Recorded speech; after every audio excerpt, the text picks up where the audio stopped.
Thank you, guys. We won't talk much about kind of things outside of product because we think the product topic is it's more important. But yes, we met a long time ago, and that was fun, kind of at eBay, and we stayed in touch since.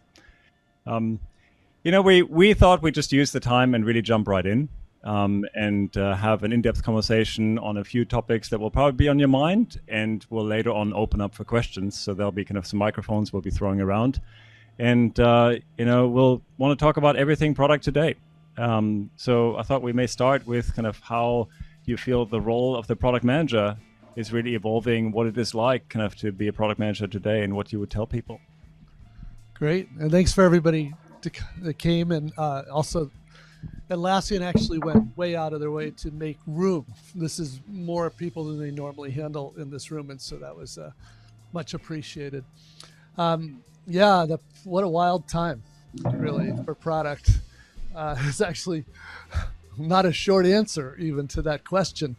And I want to be careful because I don't want anybody to think what I'm about to talk about is like only in Australia, only in Sydney.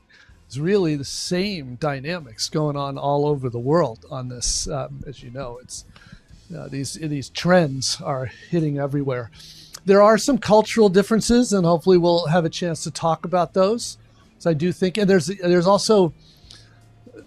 always been something a little bit special about Sydney we should talk about. There's some very important similarities to New York City, actually, in terms of the product community. So that would be good to talk about too.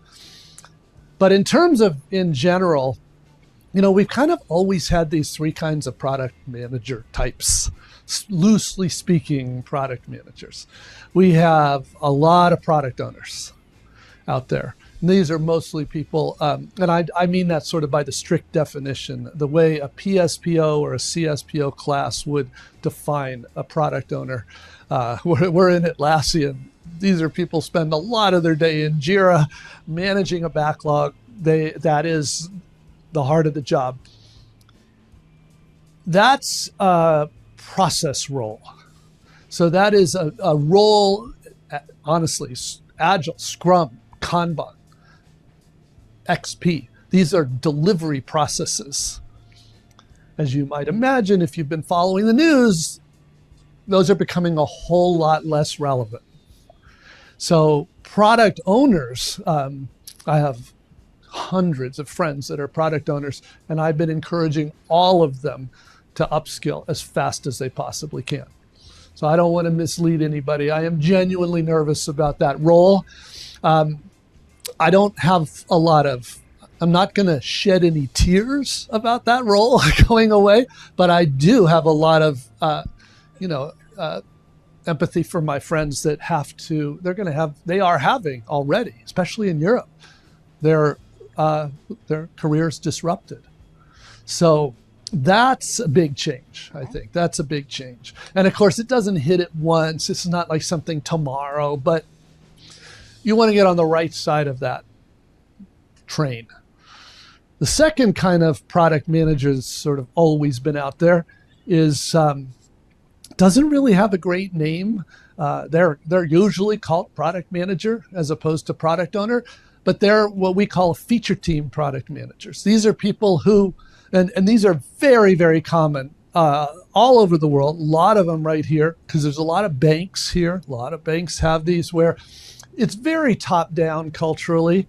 And, you have these very highly paid people that decide what goes on a roadmap, and it eventually trickles down to a product team. And you have somebody called a product manager who has to figure out what this thing is and get it designed, get it ready for sprint planning, get it built and get it out. It's actually is still important work, just like the product owner is often doing important work, but it's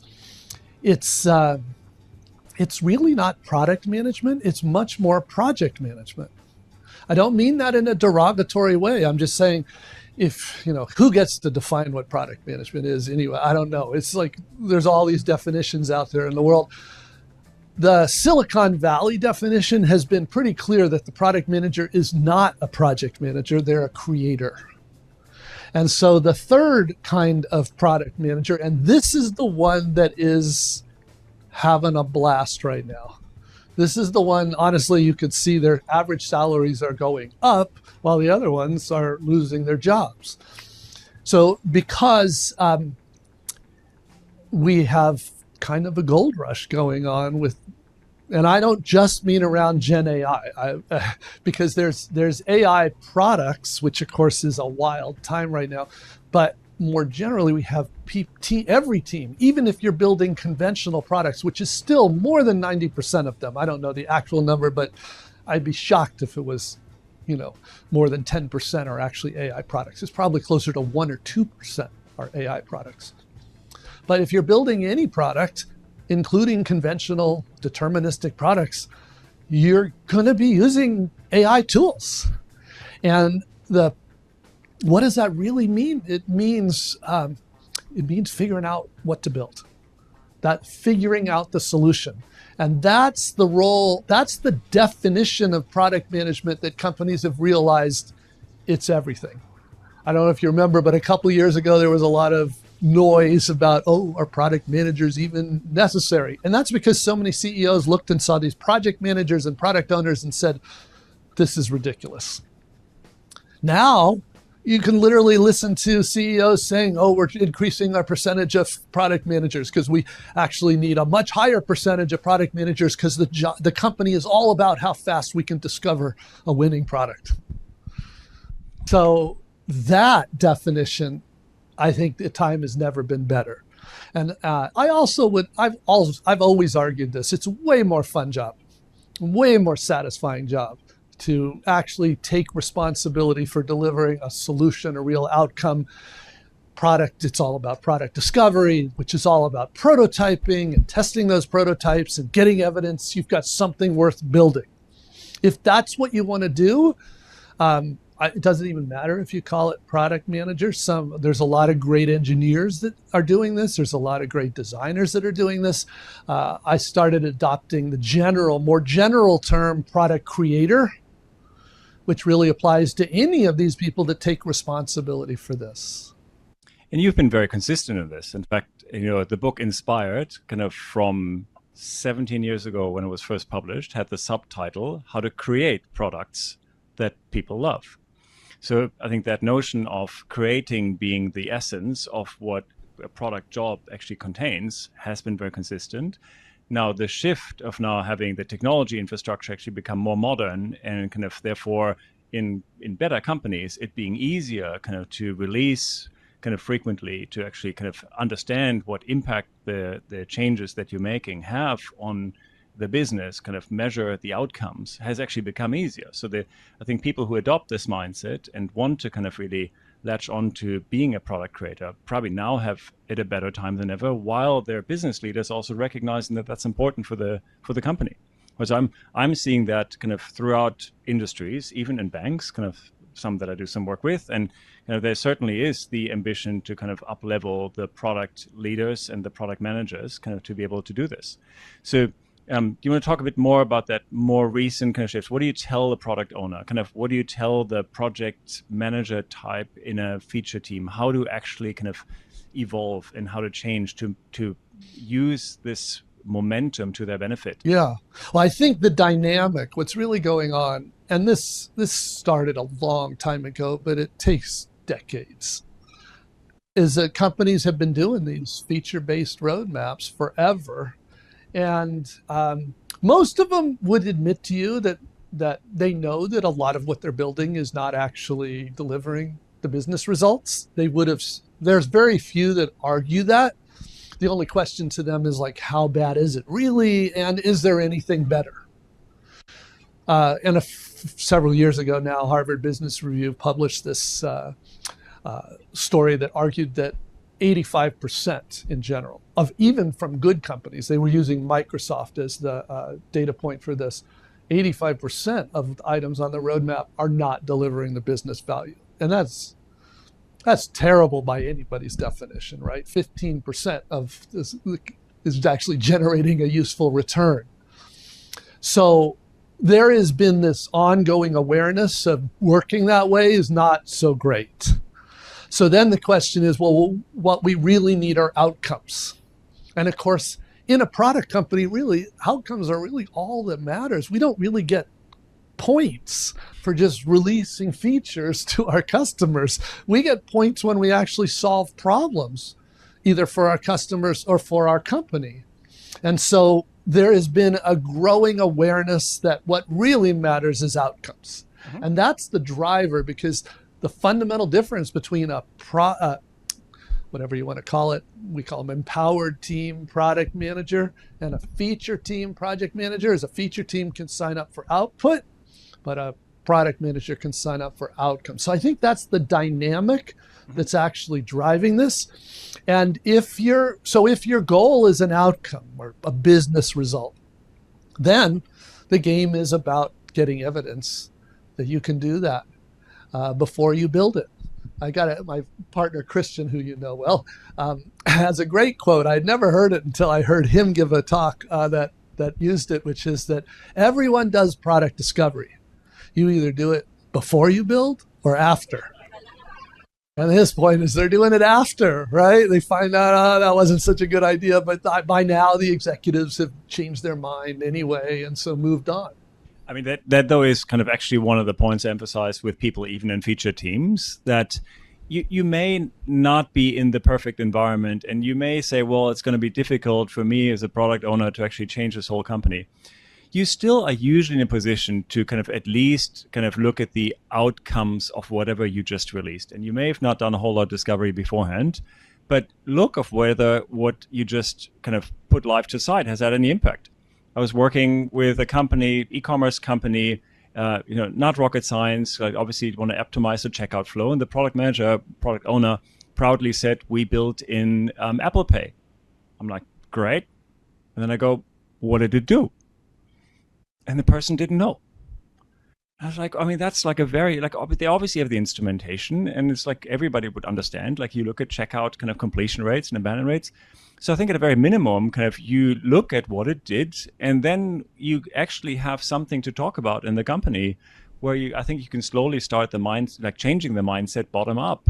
Because next thing, kind of, well, your boss or kind of whoever is kind of the leader in the organization may want you to do more things that have an impact if you've just talked about the impact that last thing that you did. And then I think you can work upstream in situations where you don't maybe have the top-down support. So I do think there's things people can do. You can.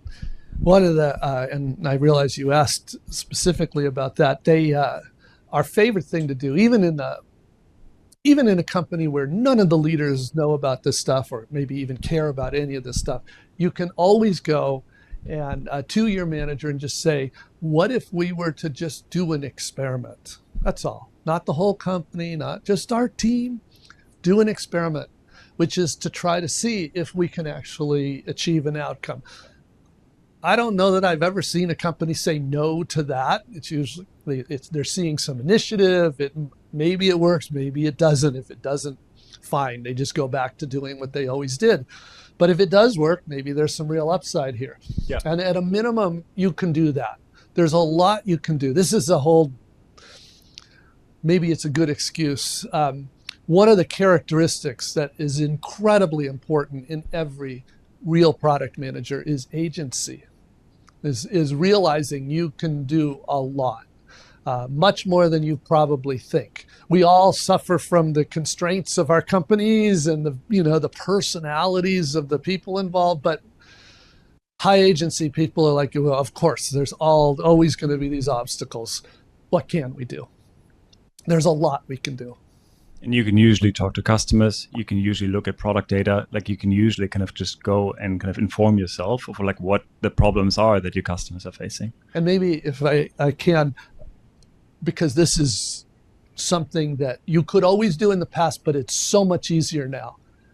Politically, one of the very best things you can do is show and not tell. And by that I mean is create a prototype. You can do that. You could always do that in the past, but now you can do it with tools like Lovable in about a couple hours. You can create a prototype of something better and show it. Especially good is before you show it to those leaders, test it on some users, test it on developers. You're testing to see that they could build this thing for real, and testing it on key stakeholders, like maybe the lawyer is concerned about this, or maybe sales is. And you make sure that you have a prototype of something that all those people, constituencies can support. And then you go to the leader. I mean, it's very possible that leaders that up until then have been saying no to everything, say like, let's build that. So if that's all possible, why do you think it is still so hard for companies to actually move to this model? Yeah. Honestly, I was talking with Sharif about one of my favorite product thinkers, is Shreyash Doshi. Some of you may, if you don't know that name, you should look it up. He's so thoughtful. He's known him for 20 years, and started as an engineer and became like one of the original product people at Stripe, early at Google, relatively, and at Twitter. Just a very, very strong product guy. But he likes to say, every product problem is a product leadership problem. It's kind of right on that. It is really true. And that's really what's going on. A lot of times that's the issue. We have to get our leaders on board. Now, there's a lot you can do from the bottom, but to really make change happen, there's never been a big secret. The leaders have to really help. Not only do they have to sort of bless it or sanction it, allow it, but there's a lot they actually need to do. The good news is that more of those leaders are aware of this than ever before. I mean, their boards are pressuring them. They're saying, what are you doing around AI? Do you even have the muscles internally to do this stuff? Do you know how these good companies that are turning out these products work? If not, why not? They're asking those questions. So we're seeing more demand than ever, more interest than ever from executive teams. Well, but let's maybe kind of follow down that thread and talk a bit about the expectations of leaders that people should rightfully have. So like, what are the 2-3 things that you think a leader needs to provide to actually fulfill their role in empowering teams? Good. I've found leaders that they just say, you are now empowered. Right. And that's not a thing. I mean, if you're at least receiving a goal, that's a good start. But there's still suddenly you've got like this kind of open canvas in front of you that could be too broad, right? So I think you rightfully kind of want some leadership direction. So I think let's talk a bit about what that looks like. Yeah, the two extremes are actually both not helpful. The one extreme, which we've already talked about, is the micromanaging boss, right? That's like, I'll tell you what to do. Just do this, just ship this. We know that micromanaging is not, that isn't, you're never going to get any innovation. The real innovation is going to come from the engineers, but they're already being told what to do, so it's not going to happen. On the other hand, like Malte's pointing out, the other end of the spectrum is called undermanagement. Sort of micromanagement might be a form of overmanagement. Just delegating and say, okay, I know that's not good, so I'm just going to let you run. I'm going to give you the space to do good work. That's the words they often use. And undermanagement it's better than micromanagement, but not by much. Because I like to tell leaders, I literally was with a senior leadership team at lunch, and I told them exactly this, that empowering teams don't require less leadership, they require better leadership. So Malte's asking, what does that really mean? It means two things. The first is that how are your people supposed to know how to do good work? Where did they learn how to be a real product manager? Where did they learn how to be a real tech lead, a real designer, professional designer, product? Normally from their manager. I can tell you that's how I learned. That's how almost everybody that's learned the craft actually got to learn it. So the first order of business for a manager is to help them learn their craft. Now, the challenge there is, what if that manager's never done this before? And that's unfortunately the case in a lot of developing, microcosms, like I would say Sydney. That's one of the challenges here. There's much more interest in working the way I'm talking about than there are managers that are skilled in working this way. So you kind of have this chicken and egg problem, which is, for those that have been following, what I talk about, the real answer to, one answer to that is the CEO brings in new leaders. And sometimes that is exactly what happens. They bring in leaders that have been there, done that. A more scalable answer, because, usually these leaders that they have like 20 years of knowledge about that business, they'd be losing a lot. The other answer is to give those leaders a product leadership coach. So there are a bunch of product leadership coaches around the world. I was here about a year ago here in Sydney, and my main purpose of that trip was to find more coaches that we could recommend. And I did find more coaches, and we now have a set of coaches that we can recommend. No money involved, just I want to, when a leadership team asks me for somebody who can show them how to do this, I want to make sure they get a name from somebody who knows how to do it. It's not complicated. And so that's the other way to develop it. And that is a very scalable solution. That's the first responsibility, though, is developing your people. That's how most people learn. The second responsibility, it's a little more, this is one where it's actually, the bigger the company, the more critical it is. If you're a startup, it's kind of a non-issue. In a startup, everybody knows what's going on. Basically, the team is the company. It's pretty easy for us all to know why we're doing things. As you get large, Atlassian, look at how large Atlassian is. I think Sharif told me 400 product managers now. If you've got good managers, you can largely count on each of those 400 product managers to kind of know what they need to do for their... You're talking about the vision and the strategy. Not yet, but okay. I'm getting there. Okay. I'm talking about they know the purpose of their team. But the key is, how do they make good decisions if they don't understand the bigger picture? Now, that's not so hard. Like I said, if it's a few teams, like early days, my first visit to Atlassian was, there was less than 100 people. Today, with this many, that's hard. And so the leaders have to spend a lot of time sharing the strategic context. That's product vision, that's product strategy, that's team topology, what all the different teams are working on so they know. So the point is, every team needs to know how their part contributes to the larger whole, so that when they make the hundreds of decisions they make every week in an empowered product team, they know they're making good decisions, not just for their team, but for, in this case, Atlassian. And I do think that's hard when that's not around you. I think that's where sometimes kind of in the product roles, you can probably probe your leaders to some extent, and you can kind of sketch certain directions, because sometimes I found it's easier for them to react to one than to discover this themselves if they don't have the benefit of someone who's kind of taught them.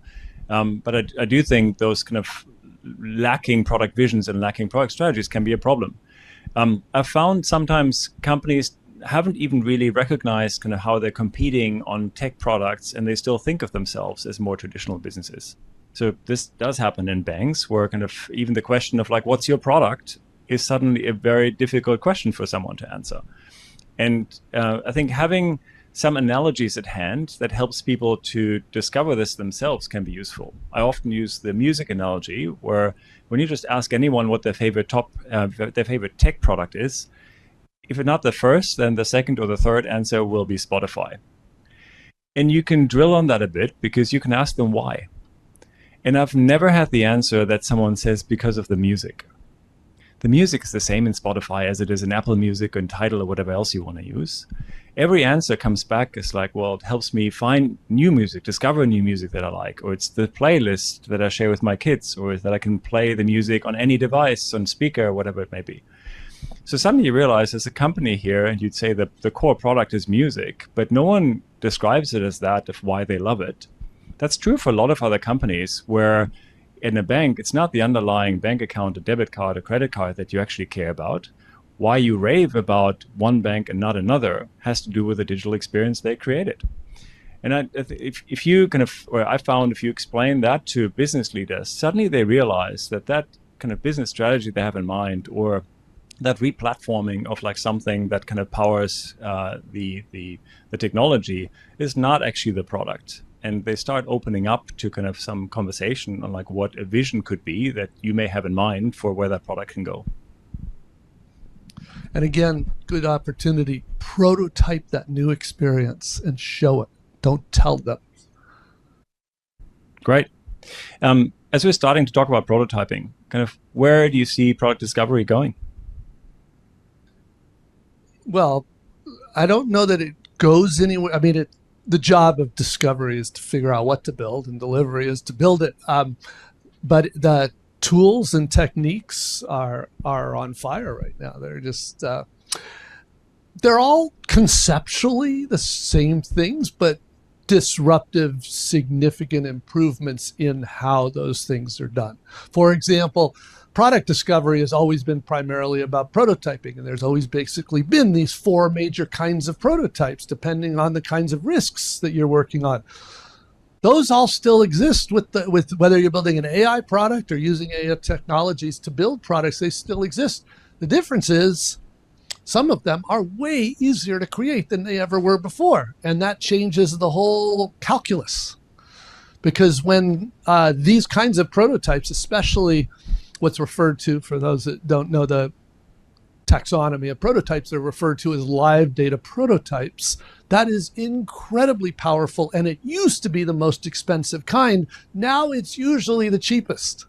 Depending on the situation, it might be one of the cheapest.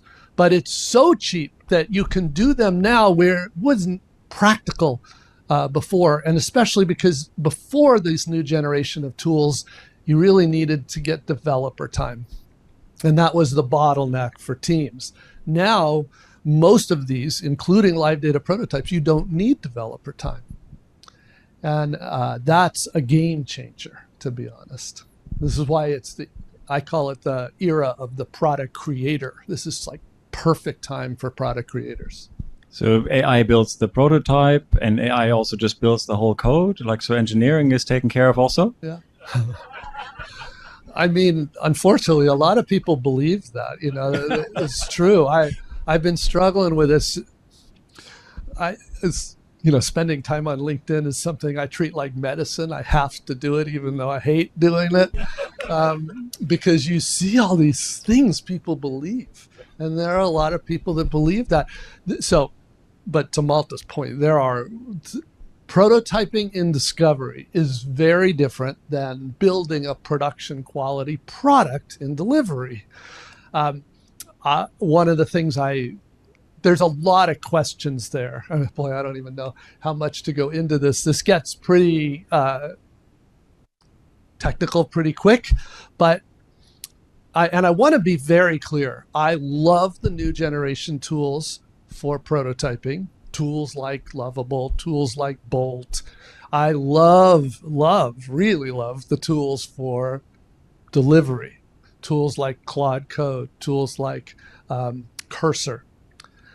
They are not the same. They're for very different use cases for very different people.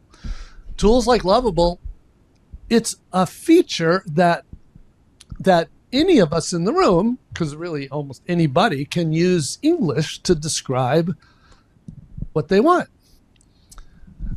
Any of you who've done that, I bet a lot of you have. Quick show of hands, how many of you created anything in any of the, yeah, so I figured.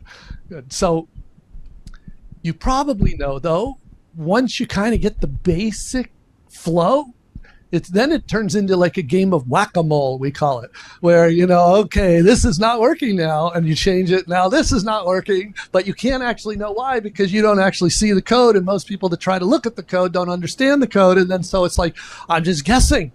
And you very quickly went from super fast to get this initial thing to like, this is driving me nuts. And what's going on is English is not good for specifying in an unambiguous way and a repeatable way a bunch of use cases. And in any product, there's hundreds or thousands of use cases. In many products, like I don't know what the latest is on Jira, but I would bet it's tens of thousands of use cases.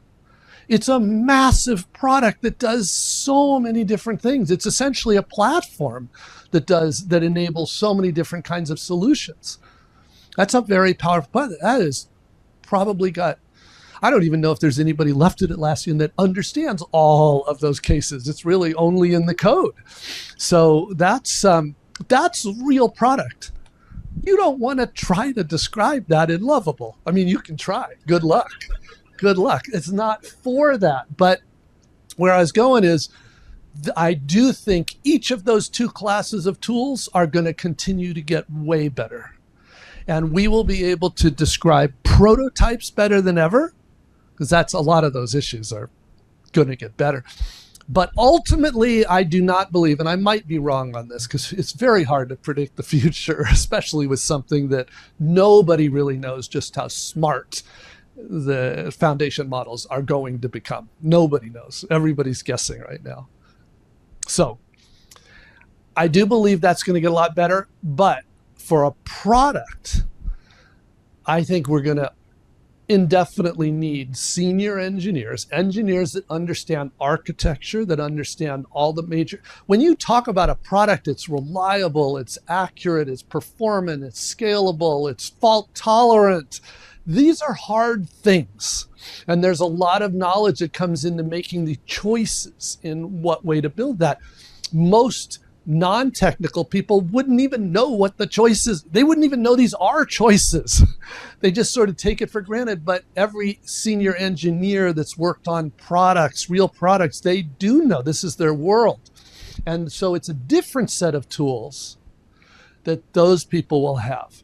And I think that right now is the leader. I mean, everybody loves the cool factor of things like Lovable. I do too. But if you really want to be blown away, look at what serious engineers are doing with Claude Code. Just watch them. And you can really see. They're basically like an orchestra conductor with 50 agents doing their bidding. It's very, very impressive and scalable. So I see that going, I see both of these getting better over time, but I see them as distinct.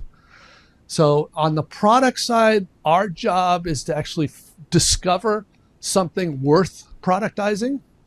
And the delivery is all about turning these into products. The other thing I'd mention is there's another layer to all this. As the cost of coming up with products drops, and it's dropping, the number of players is going to go up. It is going up in every category. It's in some categories, it's really difficult to even track the main players, and which means the bar gets higher for the product, not lower. In fact, now there's a new competitor in practice, which is people can roll your own.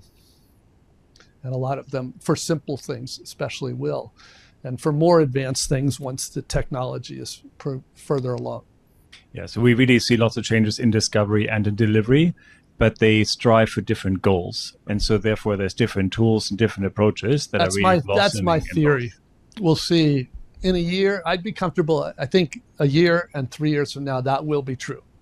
So as this happens, and there's now new tools being employed, and you can actually develop at a different velocity, how is the composition of those teams changing?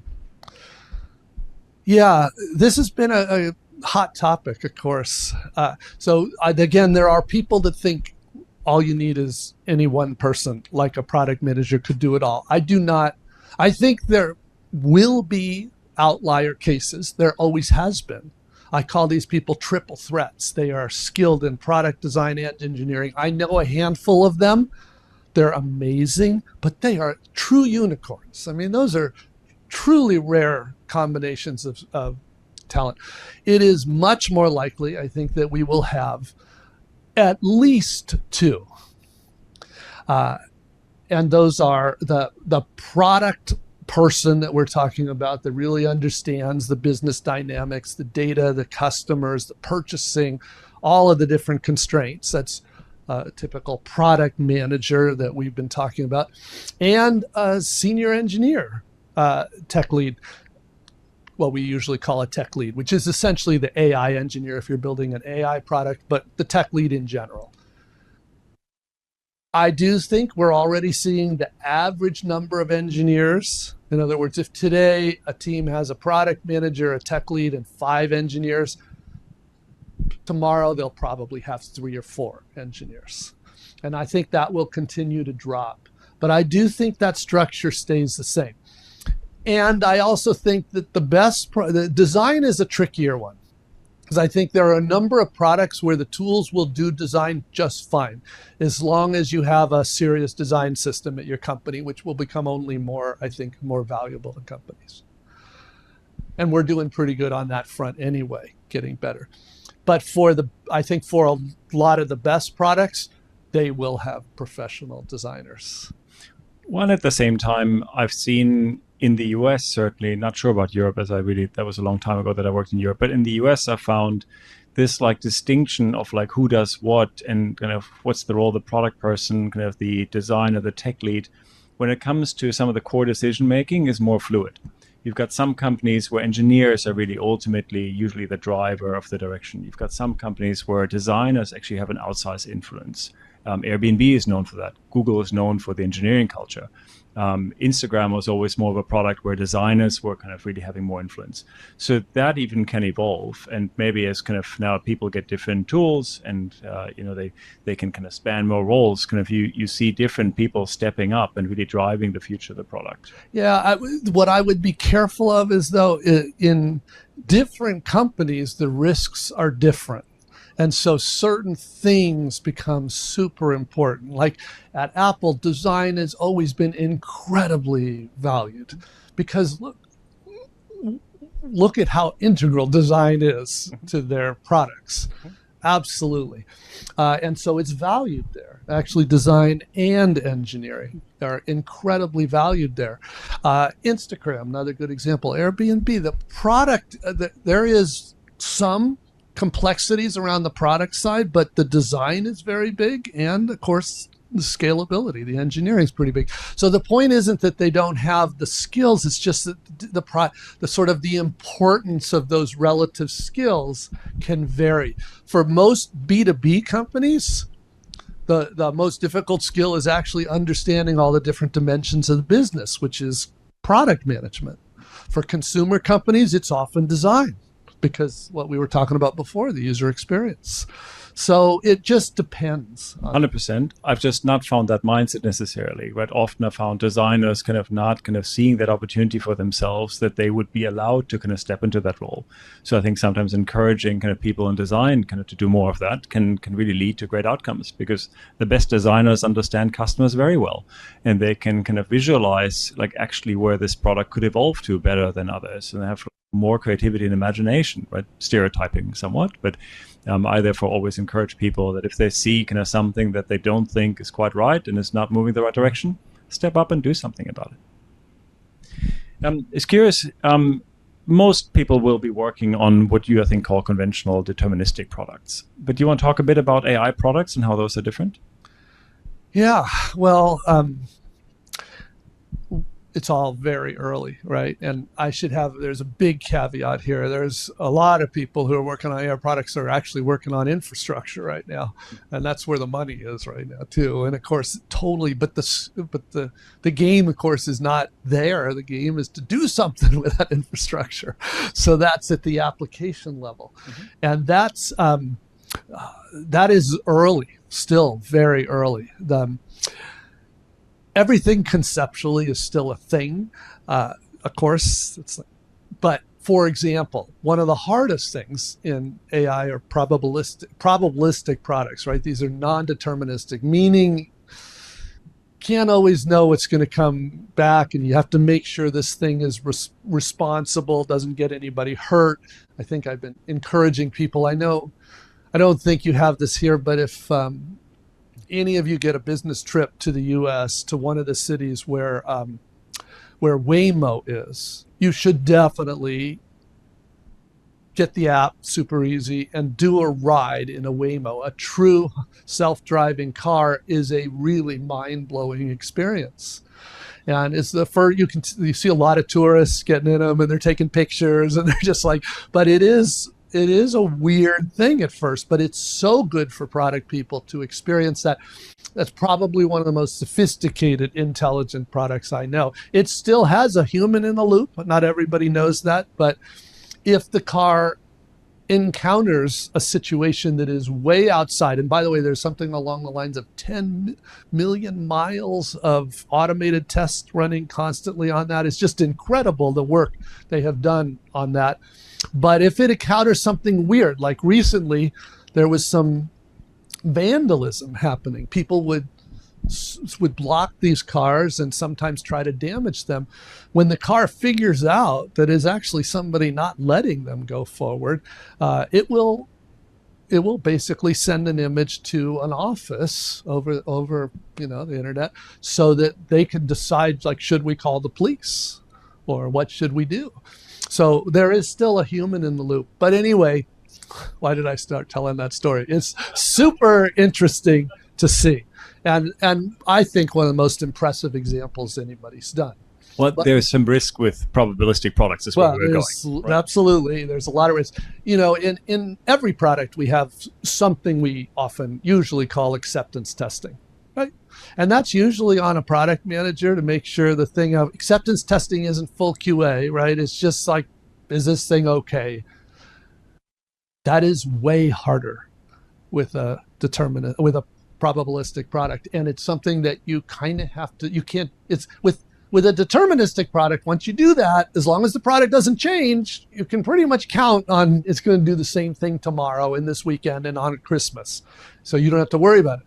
It's not true with a probabilistic product. So there is this whole process which is conceptually acceptance testing, but it is way harder than that. It's called eval, and it's how we set things up to be able to know if this system is consistently doing the right thing, or at least not a bad thing, right? Not a dangerous thing, not an incorrect thing, but there are these guardrails we have to do. That learning how to do that is a big part of the product job for AI products, as an example. That gives you a taste. If you want to learn more, there's good resources now. And I would mention, I bet many of you know one of our favorite product coaches, Teresa Torres. She wrote Continuous Discovery Habits. She's a terrific coach. She does a bunch of courses. So she, if you hadn't heard, she's such a badass. She was actually playing hockey, ice hockey, and had a serious crash and actually had to have surgery on her ankle. It was a bad surgery, and she said she was told she was basically had to be on a couch off, no weight on the leg for more than 3 months. And she's like, I'm either going to go crazy or I'm going to do something useful. And she decided she was going to learn how to build an AI product. And she ended up she picked something very useful for her business. One of the courses she does is teaches people how to do a good user interview, right? Not job interview, to be clear. User interview, right? When we test our product, like I said, we take a prototype, we put it in front of customers, trying to see if it does what it needs to do. So she wanted to coach people on how to do that better. She does that. She wanted a tool that could do that, smart tool.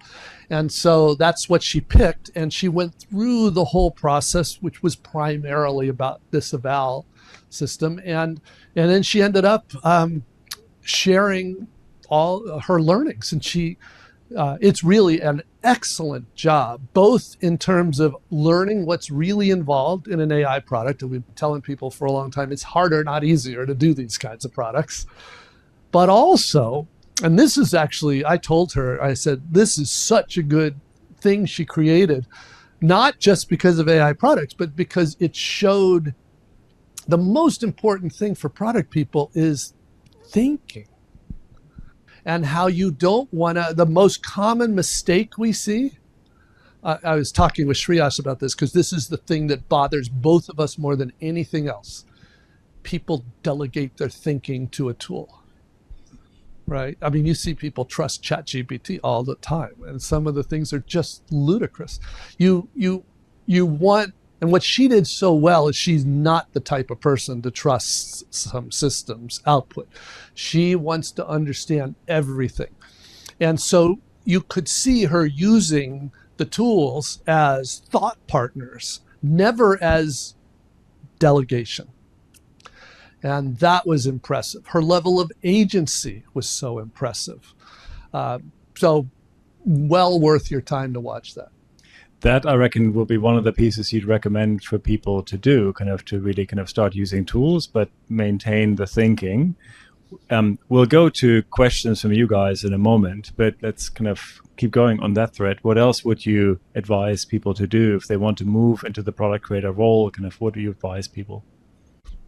Well, really, there are lots of techniques in discovery, for sure, but get really good at prototyping and get really good at testing those prototypes. Testing with users, testing with buyers, testing with stakeholders, the different kinds of stakeholders, they all have different concerns, and testing with your engineers. We're testing value, usability, feasibility, and viability. Or go to skills as a product creator. I would argue that's been the core skills for a good product manager, but as you know, there's all this other stuff that people often do. And a lot of product managers spend all day doing non-creator things. And that's, I've said for a long time that make sure you're spending at least 4 hours a day on the creator stuff. If you've got to do a bunch of other things, we all pay a tax. We all do stuff. Developers don't like spending time in Jira either necessarily, right? But they do it. We all have to do it. It's part of the job. Will does not seem to be offended. Yeah. As long as it's Jira and not something else, I'm happy. Yeah. Well, one thing I don't think you've mentioned is kind of talking to customers. Oh, I hope I talked to. That's what I meant when I said you take that prototype, put it in front of users, put it in front of buyers. Yeah, I mean that's. Has anybody seen? I published another article late last night. Mm-hmm. Anybody see it? Yeah. Nobody. Yeah. Must have been different time zone. Every once in a while, I think my message is getting out, and then there's a reality check. But no. So anyway, it's called Forward Deployed Engineers. And it's talking about a technique that Palantir actually really popularized and actually did some amazing things with it. And the idea is when you're a product creator and you really need to learn, because you're signing up, I don't know how much to tell of the Palantir story. What they do is they do products for really hard environments. I mean, initially they started with military things and intelligence things, and then they moved into healthcare, which is very hard, and but none of these, they don't do to-do lists, right? They do very complicated systems. And they don't just build what you tell them to build. That's what Accenture does. They build what they believe they need to build for you to accomplish the outcome you need. And they'll only work in the environment where they're given that ability, truly empowered. In order to do that, they send engineers and typically product managers into the customer environment, not just for an hour or a day, but often for months, to learn the users, to learn the data, to learn the stakeholder constraints, to learn the space, just like we would as product. And their goal is to discover a solution that will deliver the outcome. They prototype like crazy. Now, in order to make this reasonable, when you're doing big complex systems, they don't just start from scratch. They start from a platform that they provide, not to the customers, but to their FDEs, forward deploy engineers. So they start with this platform. They do the tailoring they need to do to make it work in the customer environment. And then the platform organization takes what they had to do and abstracts it into something that could improve the platform for all the future work. It's actually a very difficult but amazingly profitable model if you can do it well. And just so you know, Accenture is worth currently about $150 billion. It's been around forever. Palantir is worth $400 billion. And it's a relatively young company. And that's because this is such the difference between a feature team, which is, and I'm not criticizing Accenture on this, that's their business model, right? The client tells them what to build, they negotiate a price, they build it.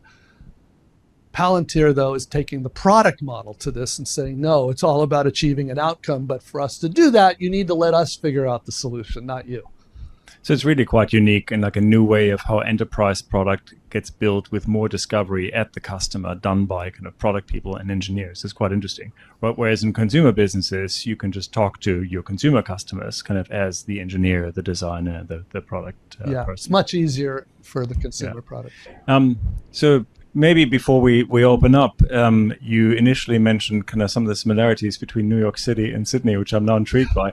I know you love Sydney. I know you come here a lot. I believe kind of some of the book Transformed was written here in Sydney.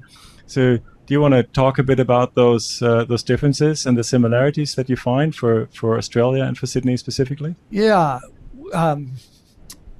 So first of all, this is really important that for whatever reason, so many of the people I meet in Australia in general believe that they're somehow been left behind. And it's just not true. It's just not true. And this belief that you go to San Francisco and they're all like doing this is, I wish that was true. It's just not. It's the same issue there. It's the same issue in London. It's the same issue in Berlin. It's everywhere. There is a mix of companies that are really good at product and the rest. That has always been true. We're at Atlassian, which is a great example of a product company. Just down the street is Canva, which is another great example of a product company. And those two companies hold their own against anybody in the world. And yet you have a lot of other companies that are not nearly as far along. So that's the norm. It's not about Australia versus anywhere else. This is really important to understand. Now, that said, there is a dynamic in Sydney that I saw heavily in New York, which is that in both cities, the biggest employer are banks. Both cities. And that's kind of unusual. I mean, I'm sure there are other cities, Singapore, maybe, I don't know, other cities that have that kind of dynamic, but that's a big thing. In New York, there was a lot of frustration in the product community for so many years because Boston was doing things, Austin, San Francisco, Seattle, but New York, nothing. What happened was, and by the way, there's no question New York has talent, but they were employed by the banks. And the banks do pay well, right? They have a lot of money, kind of that's their advantage. But they don't really, they don't use engineers like product companies use engineers. It's mercenary, missionary thing. Very different use. What happened in New York was the financial crisis. And then so many of the banks actually had to lay off a lot of people, which finally turned loose so many of these talented people, mostly engineers, that many of them went to do, okay, I've been looking for an excuse to start a company or to join Etsy or to join one of the cool, younger product companies, non-bank companies, and it took off. Today, New York is really indistinguishable from San Francisco when it comes to the product community. I think you've got a lot of that dynamic going on right now. You have a lot of your talent sort of golden handcuff locked into banks. And what I expect to see is a lot more of these people over time deciding to take a chance on a company like Atlassian or a company like Canva or their own startup. That's kind of how you see it really take off and spread. I think it's arguably already happening, but I don't know that there's been that event like the financial crisis caused in New York. But I do think that's kind of the dynamic here. I've met a lot of people in banks, a lot of banks. They're a primary employer here, and they drive a lot of what's going on. Well, maybe the banks will also change. I know Christian has had some impact on JP Morgan, and I know he's been doing some work with banks here, so we'll see if that works. Or otherwise, I have also noticed kind of people from banks, engineers, kind of actually become very successful as tech leaders in startups. Yeah. So I think both can be beneficial. Look, very happy to open it up to questions. We've got mics roaming around. There's a question in the back there, and then I think there's one in the front here, so we'll just keep running around. I think we've got multiple mics. Go for it. Maybe say who you are and fire away. Does it work? First of all, thank you, Marty. It's an absolute pleasure to have you. My name's Nat Simpson, startup founder. My question is, we've seen a bit of a proliferation of different product manager roles. You see the growth product manager, you see AI product manager come up everywhere.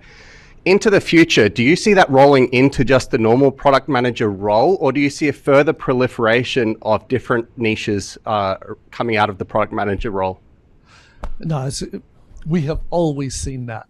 The most recent one was probably mobile product manager, right? Because we need it for our phone. I've had several discussions with other people in the AI community at OpenAI about exactly this. We all think AI product manager will just be product manager. Growth, that's kind of already, many teams are growth teams. In other words, is growth one of the outcomes your team cares about? The answer is very often yes.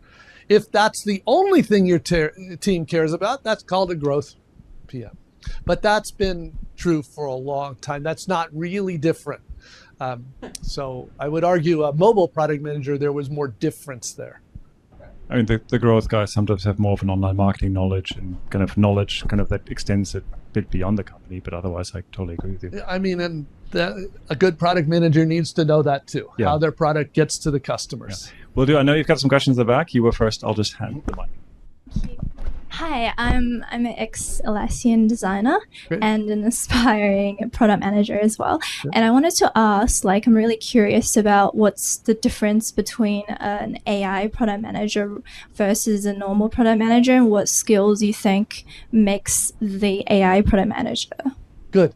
And by the way, there's an article I wrote with one of the sort of thought leaders in the AI space, Marilee Nika, called AI Product Management. And I would encourage you to take a look, because she's one of the product leaders at Google. We both get this question all the time. And so we wanted to put this out. So first of all, it's important to realize, remember I was saying with AI, did I say this? I might not have. With AI, there are two sides of the coin. One is those using AI technologies to build any product. I did say this. And those that are building AI products. So I think you're really asking about those that build AI products. The last question, I think, was, do you need to be an AI product? Every product manager will be skilled in using AI tools and techniques. I believe that's pretty clear. It's like saying, do you need to be an internet product manager because you know how to use the internet for your product? Of course, we all do. So I think AI will be like that. That said, building an AI product, an intelligent product, a probabilistic product, in 10 years, probably most of us, I don't know. This is a hard question about what percentage of products will really end up being probabilistic. I think it's amazing for a lot of things, but not for a lot of other things. So I don't know what the ultimate thing will be, but there will be many, many more people that are skilled and capable of building an intelligent product. And yes, there are some different skills. The biggest one is what I was alluding to before, that's referred to as eval. That answering that acceptance testing question is way harder. So you need to have the skills to be able to set that answer up, and it's a repeatable thing. Another thing I didn't mention is we have always emphasized that in a good product team, discovery and delivery are continuous, right? You're always doing them. Discovery is not a phase. Delivery is not a phase, right? It's ongoing. You know, discovery is always a little ahead, but it's in parallel. That's especially true with an AI product. If you decide to get into probabilistic products, you're signing up for continuous improvement there. Great. Let's do a question in the back and then come back to the front. Hi, good evening. Yes. My name is Muiz Taha. I'm Sudanese. I just moved recently. You speak up a bit more, sorry. Yeah. I moved recently to Australia from Africa as a refugee because of the war in Sudan. I am a business development expert. My question is about the implication of the product life cycle on the outcome. For example, you've been more into the innovation side of the things, but if you look at the sales and the marketing activities that has to be carried out afterwards, because we have seen so many products died in the early stages of their development because they have been placed in the wrong hands. I would like also to see, how do you see the implication of the structure of the company on the product life cycle and the outcome? Thank you. Okay, I think you're really asking about the old product life cycle model. Honestly, for most products, it's not a relevant model anymore because we're not building a product as a project. We're building it continuously. So we're continuously discovering, we're continuously building, delivering, and we're continuously delivering it to our customers, getting it out to the actual customers. That is nonstop. You sign up, you go for many, many years until you eventually decide to phase that product out, maybe 10, 20 years later. So you're pointing out, if I could reframe it, it's not really about the life cycle. It's about making sure you have good go-to-market with your product. That's a real thing. Because no matter what you use, the old life cycle model or new, if you don't understand and make sure you have a good go-to-market path for your products, good luck. Because chances are you're not going to have distribution. You're not going to get it into the hands of the customers. They're not going to know what about it. They're not going to know how to use it. None of those things. So that is part of product management, is understanding your go-to-market strategy. Now, usually that comes from actually product leadership. It's more tied to the product strategy than it is tied to each product work. So for example, you might have, I'm just making this up, and we're in Atlassian, so Jira, let's just pretend there's 25 squads or product teams that contribute to Jira. You don't want each of those teams to have their own go-to-market. That would be a mess. You want one go-to-market, and it might have multiple channels, like an enterprise direct sales channel and self-service, so it can be multiple channels, but you want one strategy, and all the teams are working within that. But that's a key part of the job. When the alignment is about really it being in sync, right? Because we can say a great product sells itself, well, but it sells even better with great marketing and great sales on top of it. Mm-hmm. So I think having that alignment where it's less so, certainly you wouldn't want the marketing or the salespeople kind of tell you kind of how to market it. But if you have a great product vision, product strategy, and strong attributes for the product, you align that into a great marketing strategy and sales strategy, you'll be more successful. We'll do third row here, then back, and then come back to the front here. Okay. Sure. So, and I'm being given signals, so like we'll try to do. You can have a question as well. Great. So we're going to do brief questions and brief answers. What we're trying to do to get through more of them. Hi, Marty. My name is Kurt. Kurt Young. I'm a senior PM. I used to work for Pivotal Labs, so I know all about. I'm a huge fan. Just the first question is, with the rise of that sort of a product creator or the emergence of those different sort of a tech design product roles, do you see a potential issue with that kind of the current healthy attention balance between viability, desirability, feasibility? If you're merging that into one person, then how would you still having that balance being struck? Good question. So first of all, and you might have heard there's two taxonomies for risk out there. That was just sort of the other one. They're both fine. One comes from the one you're referencing, the one with desirability started with IDEO, which is one of my favorite companies. But desirability combines value and usability.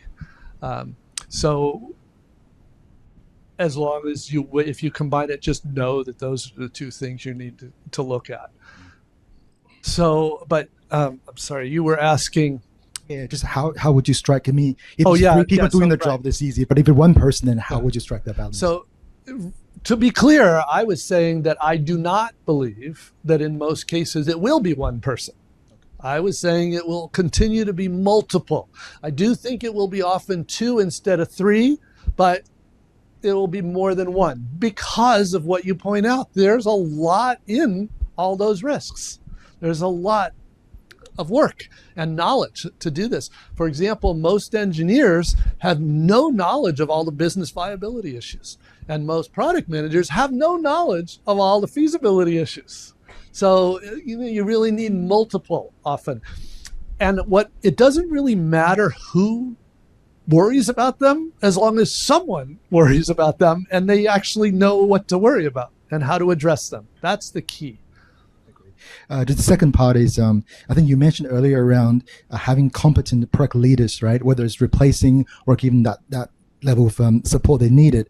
Do you reckon for them to succeed, they also need at least one or more senior leadership support, like the CEOs or like business side of the sponsors? Do you think that's important?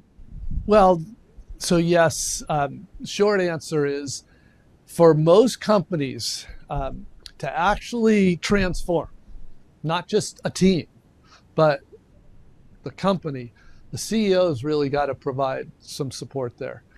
They don't have to be experts in any of this, but there will be times when you have to realize moving to this way of working, moving to outcomes implies that some power will move from a general manager, business unit leader that's used to dictating a roadmap to a product leader who's there to deliver outcomes.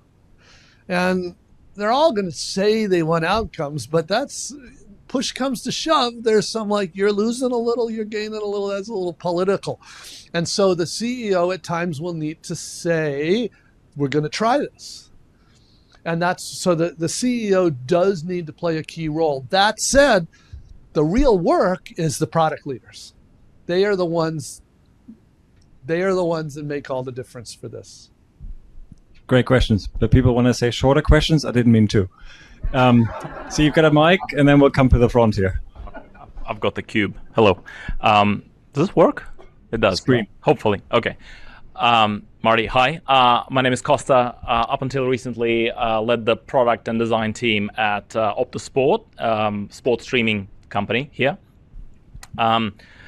My question is, so I'm intrigued by what you said about the tools for discovery and delivery improving so rapidly, which makes it so much easier now to discover and build features, right? So in that environment, do you think that changes how a company can create a lasting advantage now that it's quite easy to build and copy, presumably, features? And yeah, by the way, this has been an issue for a long time. It's always been easier to copy. Always. And because once it's actually defined, that's kind of the hard part, right? Now, lots of people can say, well, we can build the same thing. This is a strategy. I won't go into the Samwer brothers, but there are businesses that are all about fast follower is the nice way to put it, right? So that's always been true. And so what we're really talking about is making a moat, right? And there are always been different ways to build that moat, that defensible position. I would argue it becomes more important. The more competitors there are, the more important it is to do this, the more important it is to do a great product. One of the reasons that I was just telling you the story about Palantir, one of the reasons they've been successful is their moat is they know more about their customers than anybody else out there, because they actually spent months inside those customers, earning their trust. That is more sticky than almost anything you can imagine. So deep knowledge of your customers, the ability to deliver real outcomes. And the thing that I think is more and more people are realizing is that customers rarely leave us because of a competitor. They leave us because we stop taking care of them. And that's when you realize that, you've got to that's where your moat is. I would add, I have no issue with copying things at all. Seriously, because if it makes your product better, go do it. Half the products on your phone today have a news feed. Well, there's one company that invented that, and then lots of companies copied it. That same company that invented it copied lots of things from other companies. I think that's great. It won't be the only thing that you do if you're successful. I don't think there's a thing where all you've done is copying that turns into a success. So that's not. I don't think that's true. Since you said that, I just want to. I always laugh when when I know a company is copying something else, especially when I know that company they're copying, and I know their data shows that's not even being used.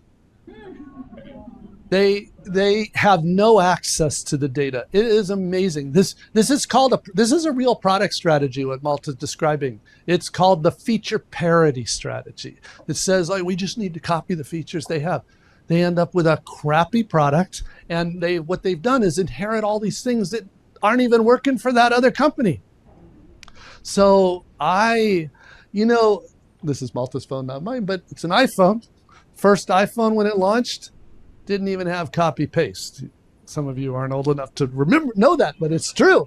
Didn't even have copy paste because Apple, that is never a reason for them to do it. So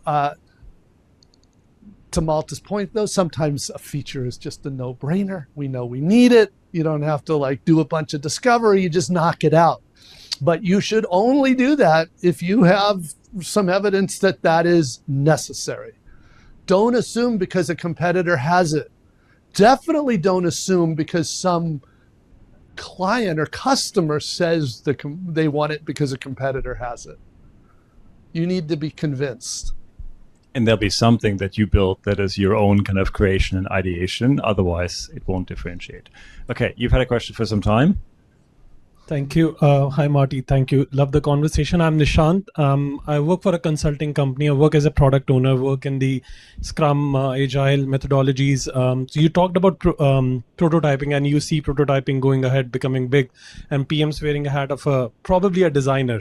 So where do you see the line drawn between a PM and a designer? And do you also see, when you talked about Teresa doing AI and playing around with AI as a thought partner, you see prompt engineering taking a big role in all these things and making the prototype and providing value to the clients? Yeah. Thank you. Yeah. Well, just want to make sure you take away the message that product owners, Scrum, time to upskill, because that is just a sitting duck right there. They're very nervous about that. So the kinds of things we're talking about, yeah. Prompt engineering is one of those things like, do you know how to use Google? Yeah. Do you know how to do prompts? Yes. That will be a yes very soon for anybody in this space. So absolutely. But you were asking something else too. Oh yeah. So just because a product manager creates a prototype, or a designer creates that prototype, or an engineer creates that prototype, doesn't mean it's got a good design. It doesn't mean it's got the right functionality. It doesn't mean that it's compliant. You need the skills. So one whole question is, who creates the prototype?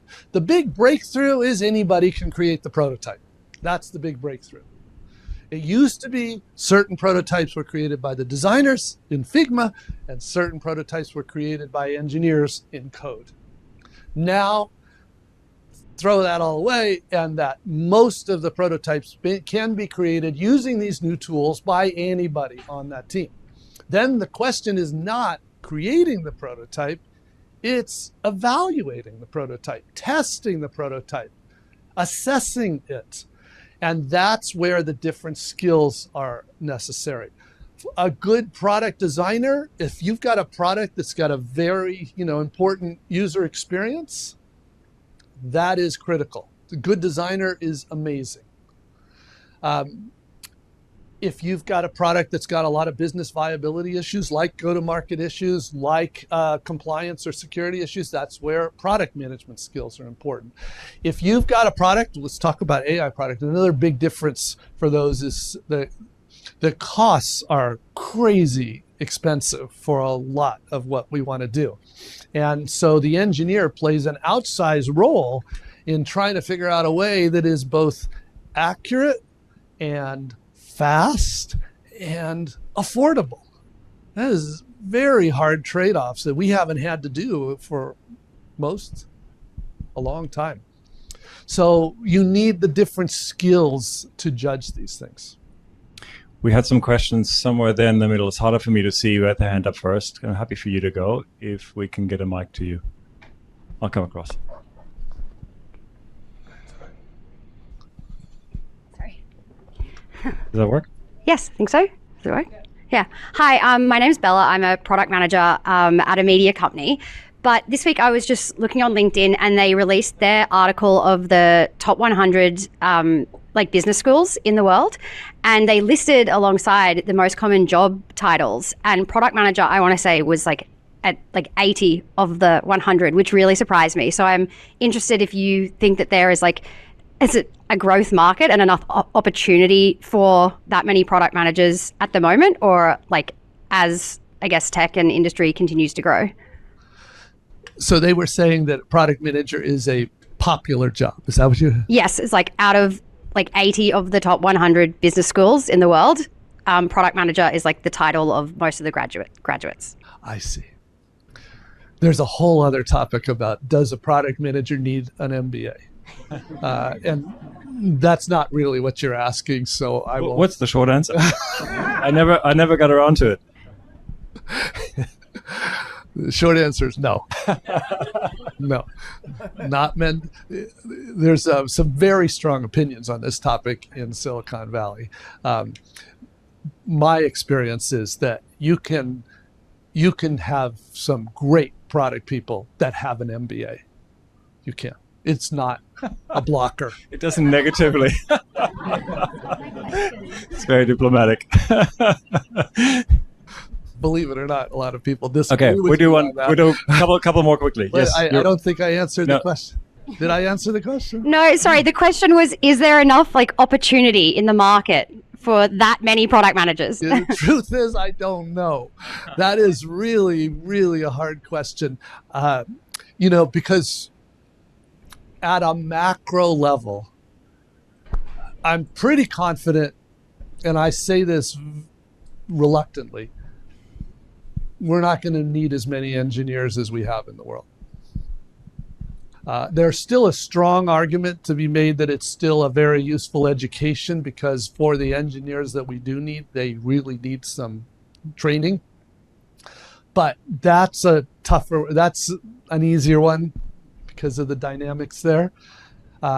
For product managers, here's the part we haven't talked about yet. We talked about the shape of a product team. And I said, you probably will have some percentage less number of engineers. What I didn't talk about, which I think is a more impactful difference, is team topologies are changing. What that means is, for a given size product, everybody in the world knows Jira, so it's a good example to use. Let's just pretend, I bet it's a lot bigger. I think, what did I say, 15 or 20 squads? I don't know. How many? A lot, right? Yeah. But let's just pretend it's 25, just for a number. Sorry? Oh, let's go for it. All right. So yeah, it is a big ecosystem product. So I'm not doubting it. So let's say it's 100 product teams, and they're all, they have some average size. what I think will happen is not only was the average size decreasing, but the scope of each team will increase. And actually, that's a very good thing. Teams have wanted more scope for years. They wanted, because nobody likes to feel like they're just a little cog in a giant wheel. Like the biggest complaint, I'm not saying this is a complaint for them, but in most of the world, even in good product companies, if you're one of 100 teams that contribute to a single, SKU like Jira, then you can easily feel like, we can't do anything without 20 other teams helping us, and we have no autonomy. This autonomy means, empowerment means we get to figure out the solution. Most good teams have that, but they don't have autonomy, which means that, and they don't depend on all these other teams to do what they want to do. They do depend on a lot of other teams.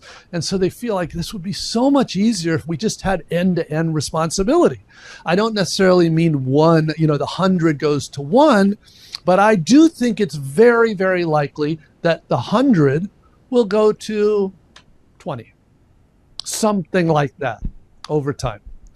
And that will be a lot more satisfying for all the people on those teams, because they'll have a lot more impact. They can make a lot more changes. They can take responsibility for whole flows, whatever it might be. So I think the topology issue will have even broader impact than the team size issue. Now, on the product managers specifically, and those that are true creator product managers, I'm very confident for the next few years, you'll see more and more demand.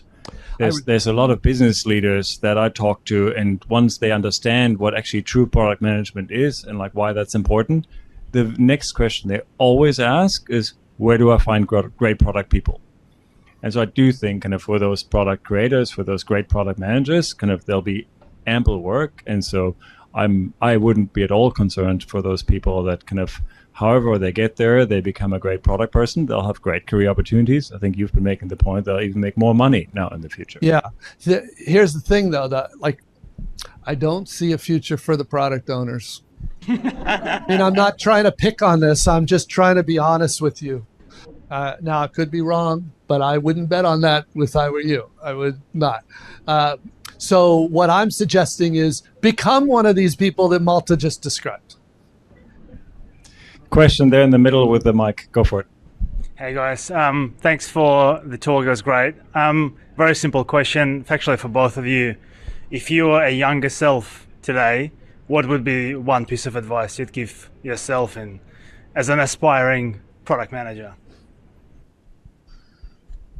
You want to go first, or? You're Look, close to that age. Yeah, and I've got kids that are just in uni and going into uni and all of that. Look, my oldest kind of did what I did. She does international business. I'm not sure that I would do that.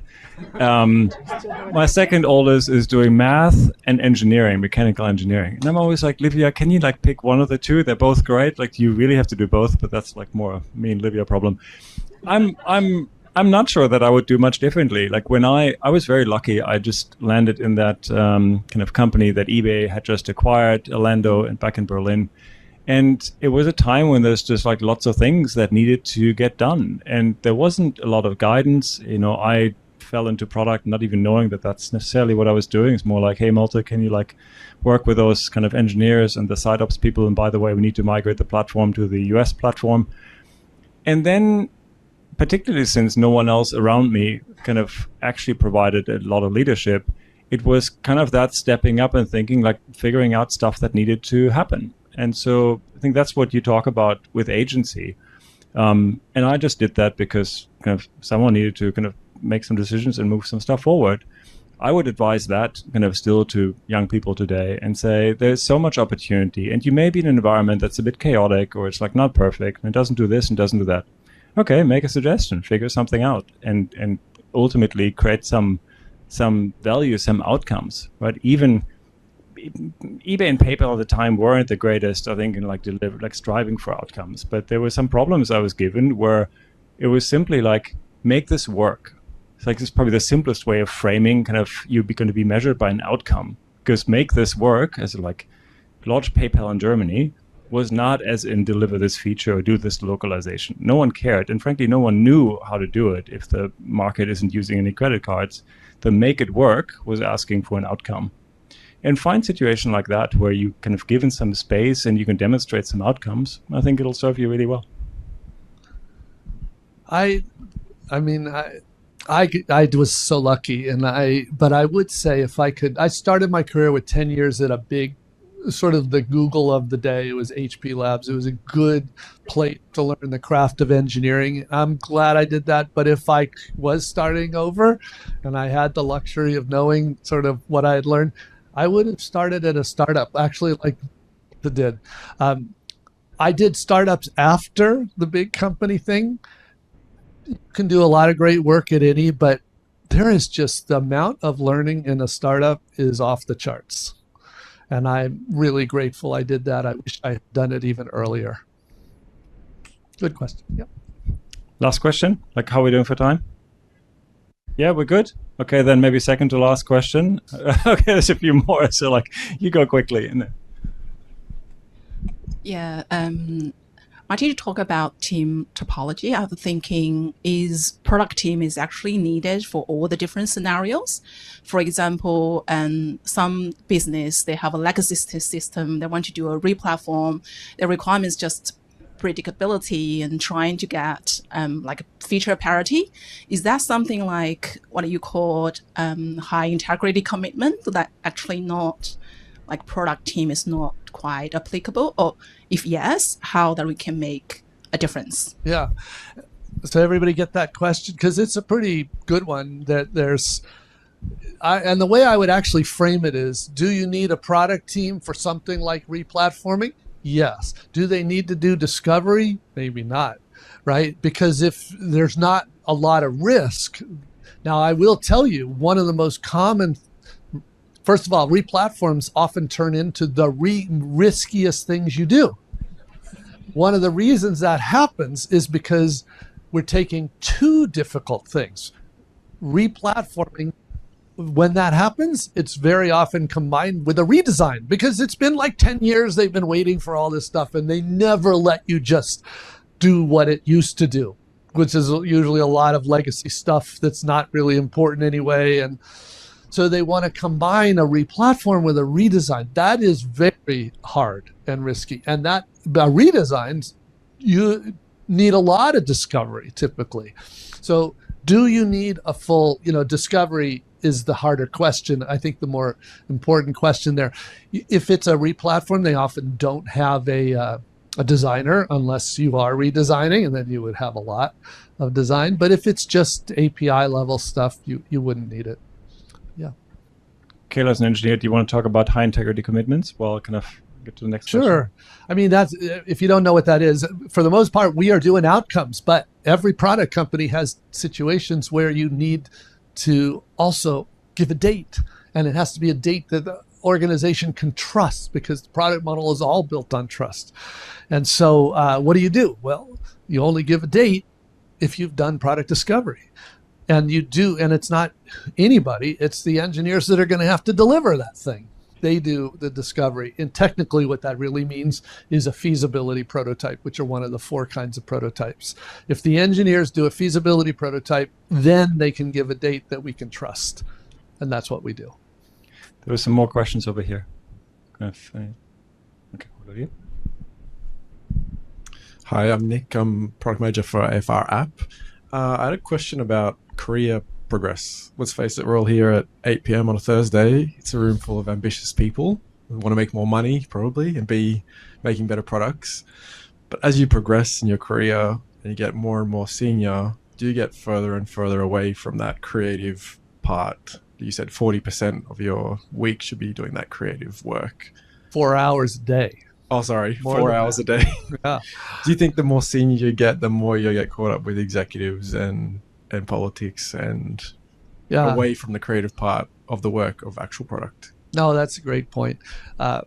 First of all, I know some amazing product creators that Well, actually, I mentioned Shreyas. Shreyas, the founders, the Collison brothers at Stripe. Stripe's one of the best product companies in the world, and they kept trying to get him to move into leadership role.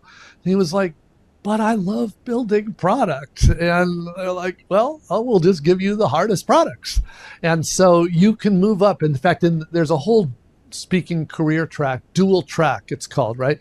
Where the principal, Sharif is a principal product manager. Where did he went? He disappeared. I saw him. But that's an awesome job because you're a creator, but really high leverage creator. Now, because it is true, when you move into leadership, your product is no longer the product. Your product is the people.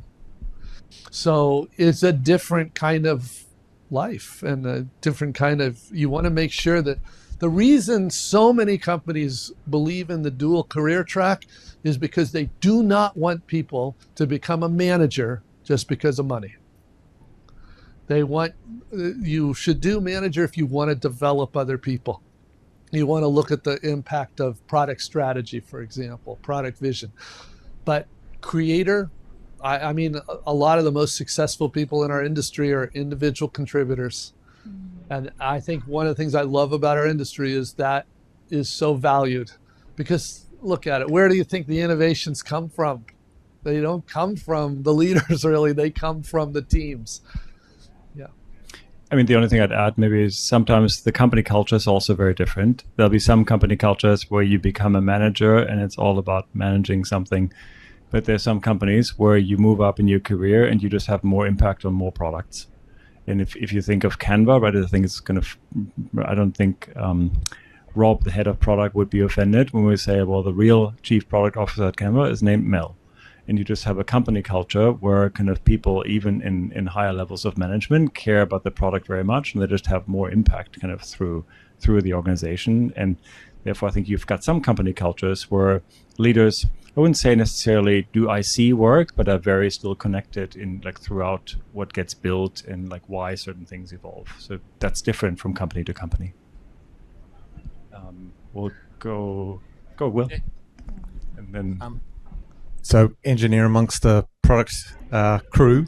I think a key takeaway for me is that my next career change is not going to be to a product owner. I think that's a very important takeaway. I'm taking that one home. I'm interested because you drew some interesting parallels with mobile product managers, right? And you also talk about probabilistic product managers. And I'm trying to think about where AI fits into that space, right? Like people talk about agentic AI and like, is it just another interface to engage with the product? Is it a product itself? Like I know that, you know, when mobile came out, people were looking at mobile as like mobile is the product rather than is it just another way for people to interact and get the value? I'm just curious to see like, are these all independent categories that you see as successful? Like it will be an AI product as well as an interface that people use to engage with it? Or do you see like, yeah, I'm just interested to know how you see those categories kind of panning out.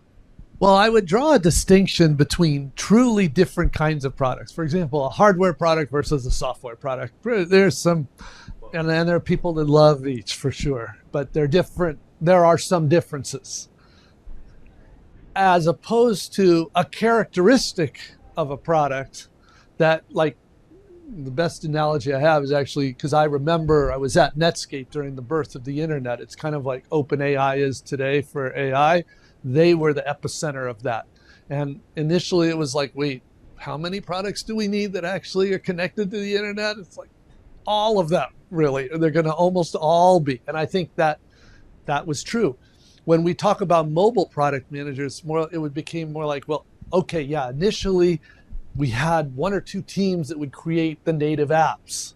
And everybody else did the whole, everything is normal. Now, for most of the stuff, we expect that everybody's pretty comfortable building things that will be part of that mobile experience. It's one of the major experiences.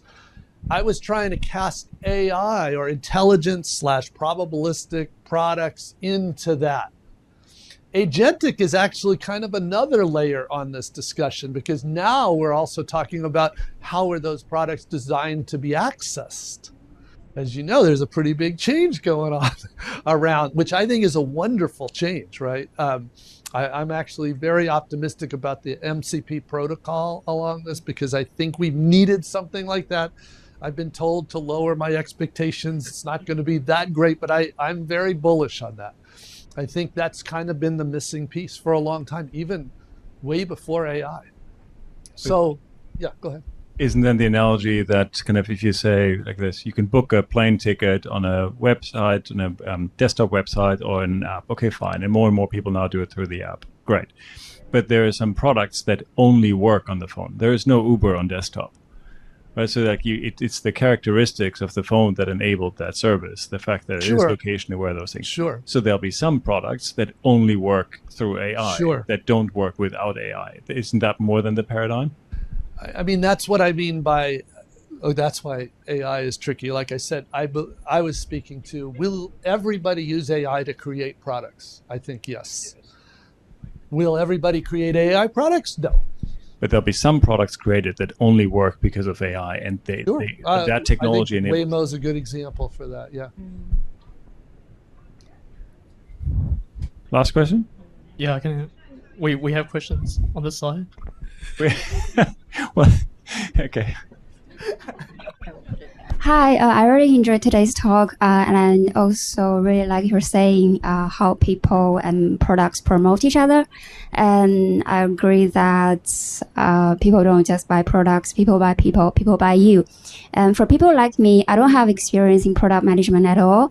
Do you have any experience to share, like the top 3 say soft skills that you'd like to share, to how to get into product management? How to get into product. Yes. Okay, good. It is actually right now is a tough time to get into product. Everybody kind of knows that is a tough time. If you're working currently at a company, then that's usually your best path, is to do what you need to do so that they love you. And then share with your manager that I really want to learn product, because that is usually the easiest, most consistent path. They are more likely to give you a chance because they already know and think you're like very smart, very good, teammate, everything they're looking for. And so they'll make a bet on you. I learned product that way. I was an engineer, but I really wanted to learn it. And they were like, okay, we'll let you learn it. But I had already kind of proven that I was maybe a good investment for them to spend some time training and developing.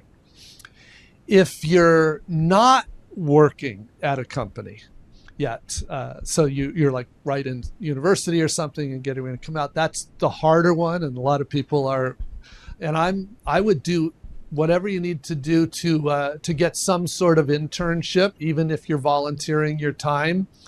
At a good place. So if you're going to join a company and help, the most important thing is not the company. It's not the kind of product they do. It's who you're going to work for, because you're looking for somebody that will develop you and show you what great looks like. And you want to tell that person, look, I'm here because I want to learn from you. I want to become great. And then that's a path. It is a hard time right now, though, as everybody knows. Yeah. No, well, and you say that because a lot of tech companies have let a lot of people go. Not sure if that's as true in Australia, actually, as it is in Silicon Valley, for example. I mean, we're seeing it sort of globally, and I think it's a softening thing. I think what's really going on is CEOs they don't know what's going to happen. They don't know if they're going to need to lay off a lot of people because the technology comes out that means they only need half the number of engineers. They don't know that. All they know is there's a lot of uncertainty, and CEOs hate uncertainty. Fair enough. No, fair enough. And I can see from the reaction, so I didn't mean to negate that.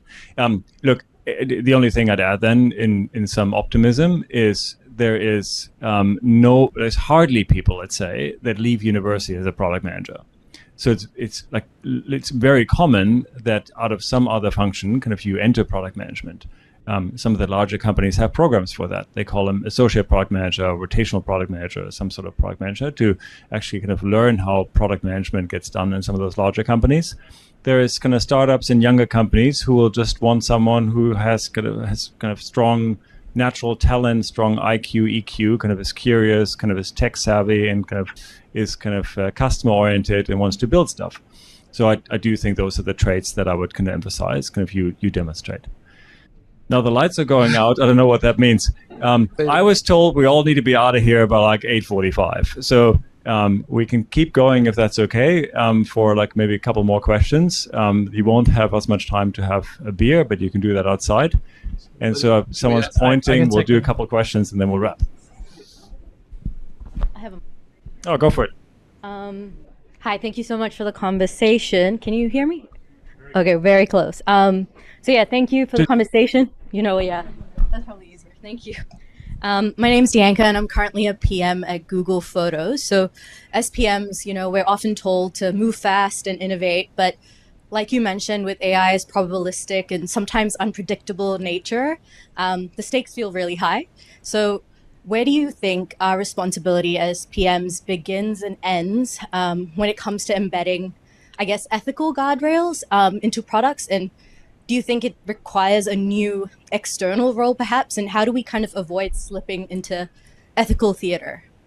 Yeah, this is a tough one. And I'm saying the reason it's tough is because it's very politically sensitive inside a company. So technically, ethics is part of viability. It's always been part of viability risk. Right? In other words, if you're going to be out there doing things that aren't great, that's a business risk. At a minimum, there's legal risk. So that's part of the product manager's responsibility. So that's not really the question. The question is, you have to realize that product is usually right on the bleeding edge because we're doing discovery on the new capabilities. It's not, if there is a new issue, an ethical issue being introduced, you're probably the first one to spot it. Right there. Now then the question, that's not the hard part. The hard part is, what do you do? Because this is sensitive, right? It's what you don't want to do is go to the CEO and say, you're trying to make me do an unethical thing. They're like, what are you talking about? I mean, there's probably brand new news to them. So what they're looking for is, and it is your job to point out that worry, point out that risk. Like, this is what we uncovered. Your normal job with an empowered team is anytime you find something that's not viable, like it's not something we could cost effectively market, we take another approach to it. If we find something that maybe we'd worry about damaging children, or it's accessed by a bad actor or something, we look for a way not to do that, have that vulnerability. So that's our normal thing. But sometimes, of course, what do we do? This is like exactly what the customer's saying, but we see this issue and we have this issue. Then it's your job really to escalate that to your manager. Just to take it, don't take it to the CEO. Take it to your manager and say, I could really use some guidance here. Here's what we found. Here's what we're nervous about. Tell me if you think we're over worried about it, or maybe we should take it. You should take it to the leader or to a lawyer or something, but escalate it. Don't put your career at risk. Now, that said, there are some companies out there that are really nasty companies. And honestly, I was shocked at what some of these CEOs want to do. And I have advised people that work there, just get out. Get out. You don't want to be a part of that. You don't want to be associated with that. Get out. Once in a while, you find a company that actually treats this, like Airbnb was the main one with a chief ethics officer. He was actually the guy who was the legal counsel at eBay, Rob Chestnut. That's very unusual. Normally, it's the general counsel, the lawyer for the company that would have this. It's not even official. It's just something they would help with. Yeah. Just be careful. All right.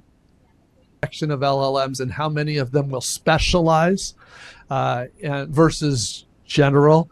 And as you know, a lot of companies are, that's exactly what they're doing, is they're making these intelligent products, is they're training enough that it's essentially specialized on their topic. And I do think that's part of Eval, that's part of what we'll do. And I think you'll see a lot more people get better at that. Okay. Thank you. Yeah. Give a round of applause to Marty and Malte.